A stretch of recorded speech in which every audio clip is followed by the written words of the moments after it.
नमस्कार दोस्तों, स्वागत है आपका अपने वीजी नॉलेज में। आज उस शख्स की बात करने जा रहे हैं जो सबसे पहले था अशोक जोशी गैंग में शामिल, जिसने अपनी पत्नी को बेरहमी से मरवा दिया। जी हाँ, यहाँ बात हो रही है अनिल परब उर्फ वांग्या की।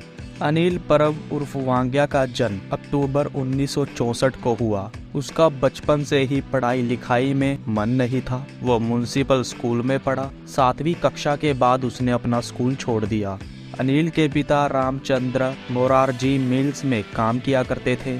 मोरारजी मिल्स बंद हो जाने के बाद 1983 में अनिल लाल बाग से कांजूर मार्ग आकर रहने लगता है। शुरुआती दिनों में अनिल परब ने चेंबूर में ऑटो रिक्शा चलाने का भी काम किया था। भांडुप कांजूर मार्ग विकरौली बेल्ट पूर्वोत्तर क्षेत्र को अशोक जोशी का गढ़ माना जाता था। अशोक जोशी की रमा नायक और अरुण गवली से अच्छी बनती थी। 1980 के दशक की शुरुआत में दाऊद इब्राहिम और पठान गैंग में खूनी जंग चल रही थी। दाऊद गिरोह ने अभी तक सिर्फ पठानों से ही लड़ाई की थी। जल्द वो समय भी आ गया जब रमा नायक, बाबू रेशीम, अशोक जोशी, सतीश राजे, राजन नायर और छोटा राजन को दाऊद ने अपने साथ मिला लिया था। वो भाईखला कंपनी के सदस्य बन चुके थे। दाऊद का नाम डोंगरी में टॉप पर आ चुका था। रमा नायक का भाईखला में दबदबा माना जाने लगा था, तो वहीं कांजूर मार्ग में अशोक जोशी का अच्छा खासा नाम हो गया था। शुरू से ही अशोक जोशी को दाऊद पर भरोसा नहीं था। कहते हैं अनिल परब उर्फ वांग्या को अशोक जोशी ने दाऊद गैंग में शामिल करवाया था। 1983 में अनिल परब सबसे पहले अशोक जोशी की गैंग में शामिल हो जाता है। अशोक जोशी के कहने पर अनिल परब ने अमीर लोगों की रेकी करनी शुरू कर दी थी। एक जगह से दूसरी जगह वो ऑटो रिक्शा की मदद से जाया करता और पैसे वाले व्यक्तियों पर नजरें रखा करता। 1983 में नानजी शाह, जो बिजनेसमैन के साथ साथ कांग्रेस पार्टी का वर्कर भी था, उससे अशोक जोशी ने कई बार हफ्ता मांगने की कोशिश की, लेकिन नानजी शाह ने हफ्ता देने से पूरी तरह मना कर दिया था, जिसके बाद अशोक ने उसको मरवा दिया था। हंसराज शाह, जो के नानजी शाह का भाई था, वो अशोक जोशी के खिलाफ केस लड़ा, जिसमें हंसराज की जीत भी हुई। कहते हैं इसी दौरान हंसराज शाह पर जानलेवा हमला भी करवाया गया। उसको डराया धमकाया भी गया, मगर वो बिल्कुल नहीं डरा, वो डटा रहा। मुंबई के पुलिस कमिश्नर जूलियो रिबेरो की मदद से हंसराज को 2 पुलिसकर्मी उसकी प्रोटेक्शन के लिए दिए गए। अनिल परब उर्फ वांग्या भी क्राइम की दुनिया में बड़ा नाम करना चाहता था, तो वांग्या को हंसराज शाह को ठोकने का काम सौंपा गया। एक दिन वांग्या टैक्सी ड्राइवर की खाकी वर्दी पहन लेता है। उसने बंदूक को अपनी पीठ के पीछे सेट कर लिया। उसने बिल्कुल वैसा ही किया जैसे उसने हॉलीवुड मूवीज में एक्टर को करते देखा था। जून 1984 को अनिल परब उर्फ वांग्या दोपहर 2 बजे अंधेरी मेट्रोपॉलिटन कोर्ट में एंटर करता है। किसी भी व्यक्ति, पुलिस और वकील ने वांग्या पर ध्यान नहीं दिया।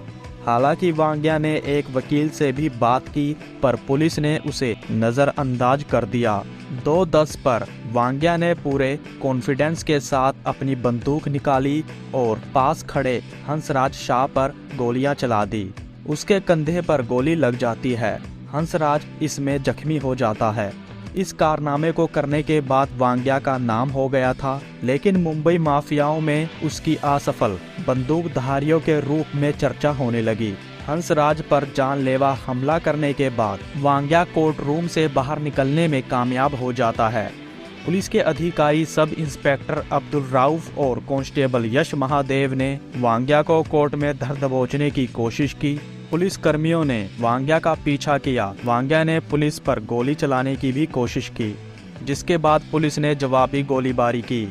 इसमें वांग्या को गोली लग जाती है। वो नीचे गिर पड़ता है। पुलिस ने वांग्या से बंदूक छीन उसको काबू कर लिया। लगभग 19 साल की उम्र में वांग्या ने छोटे छोटे अपराधों को करना शुरू कर दिया था। कहते हैं कोर्ट में जो उसने हमला किया था, जिसमें वो सफल नहीं हो पाया था, उसको लेकर वांग्या का कुछ लोगों ने मजाक भी उड़ाया था और कुछ ने उसकी बहादुरी की तारीफ भी की थी। वांग्या को अटेम्प्ट टू मर्डर के केस में जेल भेज दिया गया। कुछ महीनों बाद वो बेल पर बाहर आ जाता है। वांग्या अंडरवर्ल्ड में अपना नाम बनाना चाहता था।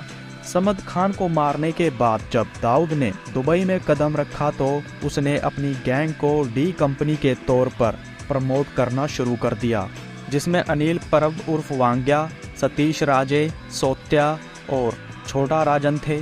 वहीं अरुण गवली, बाबू रेशिम और अशोक जोशी रमा नायक के साथ थे। उन्होंने अपनी गैंग को नाम दिया बीआरए गैंग।